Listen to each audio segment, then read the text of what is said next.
They're not just rewriting the law, they're erasing your right to fight it.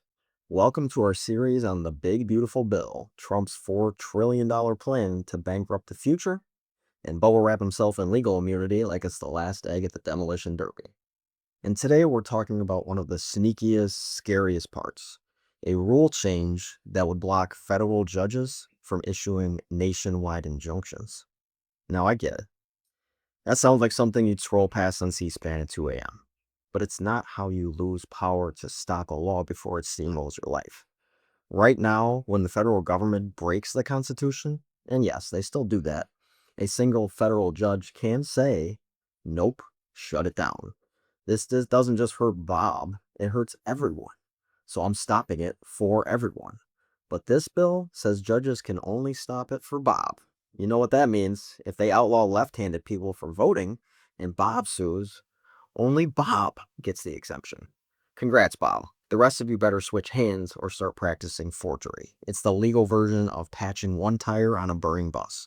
And sure, other people can still sue individually in every jurisdiction, one by one, like trying to fix a dam leak with paper towels and optimism. And the best part, the law still takes effect during all those lawsuits. So even if it is unconstitutional, it keeps running, chewing through lives until every court in America has a turn like it's some kind of corrupt judicial pub crawl. We're calling it reform. I call it flipping over the chessboard because you were losing and blaming the queen for being too activist. This is what authoritarians do. You lose in court, and instead of accepting the result, you write new rules that make it impossible to lose again. It's petty, it's calculated, and it's exactly how democracy dies. Not with a bang, but with 400 pages of lawyer speak and one smug press conference. And this, it's just the opening act. Because if you're going to rig the system, you might as well go all in. Now, you might be wondering, why stop at just blocking injunctions? Why not go full tilt and make it even harder to sue the federal government in the first place? Great news. They thought of that too. Under this bill, if you want to file a lawsuit against the federal government, you might have to put up a bond first. Yes, a literal cash deposit. If you sue and lose, you forfeit the bond. It's like a courtroom cover charge, except instead of getting 2 drinks and a comedy set, you get a stack of paperwork and the faint sound of democracy dying. And let's be real, who does this actually help? You think rich people care? Billionaires already lawyer up faster than you can say pre-trial conference. This rule is aimed at you. The mom suing over toxic water, the vet challenging denial of benefits, the worker fired for speaking out. Now, you're not just up against the government, you're up against your own bank account. And if that sounds insane, if you're thinking, wait, does that mean a poor person can't afford to sue if they might lose? Yes, that is exactly what it means. This isn't about stopping frivolous lawsuits. It's about stopping all lawsuits. Because the truth is, most of the Trump era cases that got blocked in court weren't frivolous. They were just illegal. The Muslim ban, illegal. Family separation, blocked. The attempt to end DACA, shut down. So now instead of changing the behavior, they're changing the rules about the rules.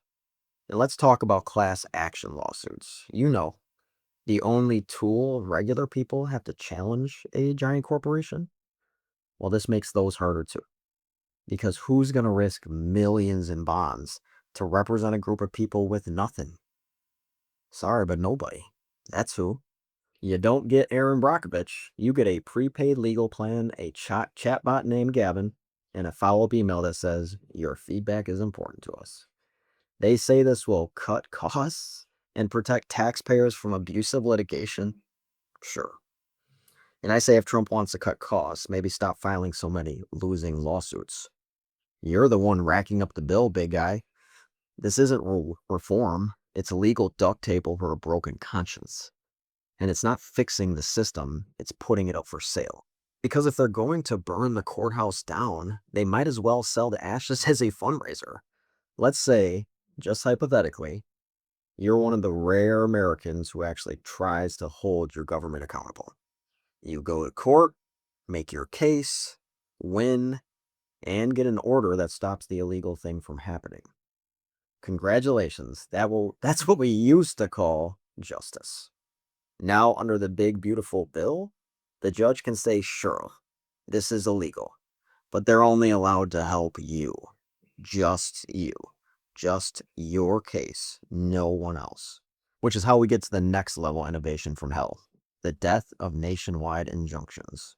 Right now, if a judge finds something unconstitutional, like Trump's family separation policy, they can block the whole program until it goes through the appeals process. That's a good thing. That's why kids were reunited with their parents. Under this new plan, that same judge would have to say, well, yes, your child was taken from you illegally, but my hands are tied when it comes to the other 3,000 kids. I can't rule on their trauma. I haven't met them yet. This isn't streamlining the courts. It's taking a hacksaw to the entire concept of precedent. A new pro-public analysis warned that this wouldn't just fragment justice. You'd get one outcome in one district and the opposite ruling in another. Until it finally hits the Supreme Court, that totally unbiased, nonpartisan institution where Clarence Thomas is still pretending to be impartial while vacationing on yachts with billionaires. The legal chaos alone is mind-numbing. But the real trick here is the power grab. Because who really benefits if only the Supreme Court can stop a national policy? The president. That's who. They know it takes years to reach the top court. So if Trump breaks the law, but no judge can block it nationwide, it just keeps on rolling. Illegal, but unstoppable. That's not checks and balances. That's a cheat code for authoritarians. It's like handling the bully your lunch money and saying, just don't take everyone's lunch, okay? And the reason this is so dangerous isn't just what it removes, it's what it incentivizes. It tells future presidents, hey, if you want to push through something radical and illegal, just make it fast. Make it big. And by the time anyone stops you, the damage is already done. They're trying to uninvent the fire alarm and call it home efficiency. And here's the kicker. You know what Trump's allies actually called this. They said it would restore balance to the judiciary. Restore balance.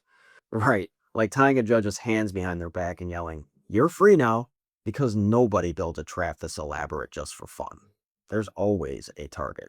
Okay, so let's take a step back and just ask the question everyone should be screaming, why now? Why is this administration so hell-bent on blocking people from suing the federal government? Is there some sudden epidemic of Americans abusing their right to due process? Did the courts get clogged with too many disabled veterans demanding access to benefits? Are whistleblowers too effective at calling out corruption? What we have is a very personal problem for a very powerful man. Donald Trump was just convicted of 34 felonies in the New York hush money trial, and he's still dealing with a long list of civil lawsuits, plus ongoing efforts by watchdogs and civil rights groups to stop parts of the second term agenda. So what do you do if you're him? Easy. You rewrite the system so it's harder to sue you. You call it legal reform. You say it's about protecting the taxpayer. And then you sneak in 37 provisions that just happen to kneecap the exact mechanisms being used to hold you accountable. It's like watching someone install security cameras that only point away from their house. You start requiring bonds from plaintiffs. You limit injunctions so no one can stop your policies in more than one state. You give the executive branch new powers to label lawsuits frivolous before they're even heard. And just to be safe, you reduce the scope of what kinds of lawsuits federal courts can even take in the first place. Legal experts from the Brennan Center, the ACLU, and NYU's law school have all warned this creates what they call a disincentive architecture, a system designed to quietly intimidate challengers before they ever file a case. And it gets worse when you look at who doesn't face these barriers. Wealthy corporations? No problem. Billionaires with legal teams on retainer? Go for it. They can afford the bonds. They can wait out the court delays. But your local teacher, your disabled neighbor, a group of tenants suing a landlord for unsafe housing, they're screwed. This bill doesn't level the playing field, it booby traps it. And if you think this is just about efficiency, ask yourself this. Why do the same people who call lawsuits frivolous never seem to mind when it's Trump filing them? Because the goal was never to reduce lawsuits. It was to choose which ones get to survive. Because if Kafka had written for C-SPAN, this would be a season finale. Let's say, just for fun, that you're an ordinary person. You're not a billionaire. You're not a senator. You're just someone who got poisoned by your drinking water because the government let a defense contractor dump arsenic into the reservoir. Under this new system, before you can even sue, you have to prove standing. Post a bond, avoid triggering the frivolous lawsuit filter, and pray your judge doesn't say, sorry, this is too political for the courts now. Congratulations, you don't get justice. You get a filing cabinet in a locked room in a basement nobody has the key to anymore. And that's not even the scariest part. Because even if you jump through all those hoops, you still can't stop the policy nationwide. Even if it's dangerous. Even if it's unconstitutional.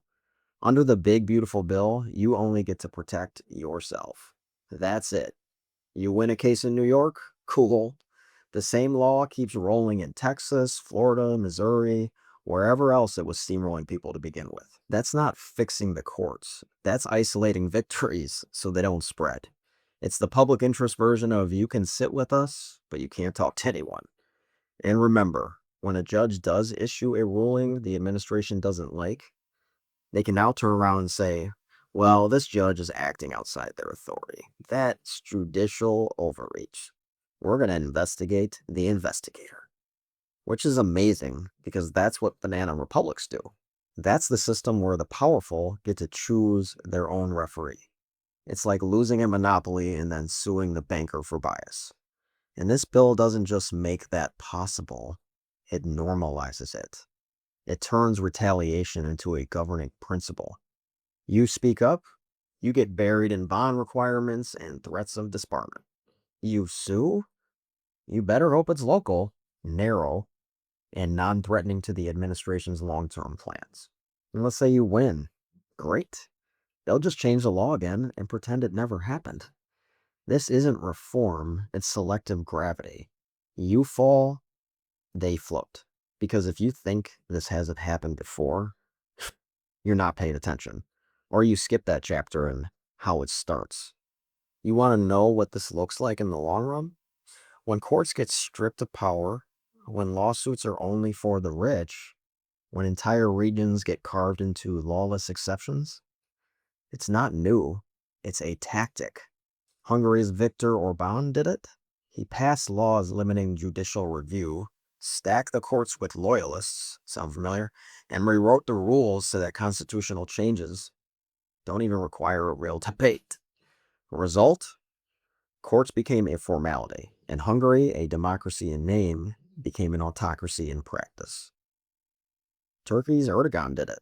He packed the judiciary, arrested dissenters, and classified unfavorable rulings as attacks on national unity.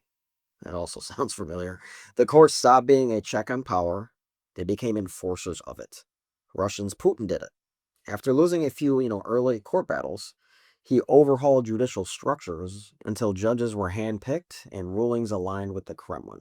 Once that happened, every new restriction had the force of law, because there was no one left to say no. These aren't fringe examples. They're roadmaps. And they all begin exactly where the big beautiful bill begins, with the government deciding that independent legal review is too disruptive to their plans. That's the playbook. Call legal challenges frivolous, blame the cost on activist lawyers, and then kneecap the system that lets anyone push back. And here in America, we've done it too, in one way or another. The 1937 Court Packing Act, the Patriot Act, the Trump-era immigration bans. Remember those? And the only reason some of those were ever stopped was because a federal judge issued a nationwide injunction. That's not abuse. That's the last remaining defense. So now when they say this new system will prevent abuse, I want to ask, prevent it for whom? Because the people getting abused by the corporations, by government, by power itself, they're not the ones writing the bill. They're the ones getting written out of it. And this is how you build a dictatorship. Not with tanks in the street, not with military coups, but with a PDF that quietly rewrites the rules. And a press conference that calls it legal reform. And it's not like they're hiding it, guys. Trump already said he wants to totally overhaul the Department of Justice. It's ironic, he's calling it a weaponized system. And instead of fixing it for everyone, he's just moving the weapons to his side. Because this isn't reform, it's a heist, and the getaway car is full of lawyers and MAGA hats. Let's be honest, this whole thing, the big, beautiful bill, the executive orders, the crackdown on lawsuits, it's not about fixing the courts. It's about locking the doors behind Trump. If you've ever asked, how does a democracy die? Here's your answer. It bleeds out from paperwork no one reads and laws no one can fight. They're not banning judges. They're just limiting what they can rule on. They're not outlawing lawsuits. They're just making them a luxury product. They're not silencing dissent. They're just streamlining it into the garbage. That's how authoritarianism works now. Not with tanks, but with clauses, footnotes, and a press secretary smiling through a lie. And if your response is, well, this will save the taxpayer money. Cool. Here's a cost-saving idea. Stop doing shit that gets you sued. Maybe don't forge fake electors. Maybe don't run your immigration policy like it was brainstormed in a Reddit comment thread. Because this bill isn't about preventing lawsuits. It's about preventing consequences. And let's not ignore the little booby traps buried inside. Like the clause to eliminate taxes on gun silencers? Yes. At the exact moment the bill cuts access to legal recourse, it also makes it cheaper to muffle a gunshot. That's not coincidence. That's an exit sign flashing on neon red. You're not supposed to fight back. And you know how this works? They'll throw in something absurd, just like they are with the silencers, just so they can later go, oh, we compromised. We took out the murder mufflers. Right. But you left in the part that lets the president define what counts as a frivolous lawsuit. And guess whose lawsuits start disappearing? The fake electors cases, the civil cases, the fraud. He's not draining the swamp. He's building a legal hot tub and filling it with immunity clauses. Meanwhile, the rest of us, we get this Kafkaesque escape room where you need $1 million lawyer just to open the door marked justice. So yeah, check out my series on the Big Beautiful Bill, because this is bigger than one fight. It's a pattern. They're coming for your healthcare, your rights, your ability to sue, and they're doing it with a straight face. If this was a magic trick, the reveal would be, congratulations, you have no power anymore. And if we don't call it out now, we're going to find ourselves at the bottom of the bill, reading the fine print, and realizing we just signed off on our own silence.